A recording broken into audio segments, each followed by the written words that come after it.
কাল না দুজন মিলে বেরিয়েছিলাম একটু ঘুরতে। বিকেলবেলায় ঘুরতে যাওয়া মানে ঘাটের ধারে আমরা যাবই, মানে ঘাটের ধারে গিয়ে একটু বসে টাইম কাটে। তো এই যে আমার বরমশাই এখন হচ্ছে রসুন ছাড়াচ্ছে, ননদিনী আর বর মিলে। তো কেন, কারণ সেই যে কার্তিক পুজো হয়েছে, তো কার্তিকের কাকাদের জন্য খাওয়াটা কিন্তু ডিউই ছিল। তো সেই জন্যেই কালকে রান্নাবান্না আর সব কিন্তু হয়েছে কাঠের উনুনেই। মানে কিছুটা মামনি হেল্প করেছে আর কিছুটা আমি নিজে করেছি, অসুবিধা হয়নি। তো এখানে দেখো চিকেনটা রেডি হচ্ছে। তো চিকেন ছিল, কি কি মেনু ছিল চলো শেয়ার করি, বলে দিই।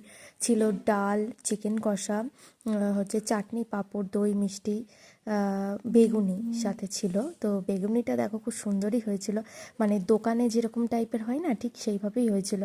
আর এতটা সুন্দর হবে ভাবিনি, মানে খাওয়ার সোডা, কর্নফ্লাওয়ার এইসব দিয়েছিলাম তো সেই জন্য বেশ মুচমুচে হয়েছিল। আর এই যে এখন দেখো সবাই খেতে বসে গেছে। টাটা।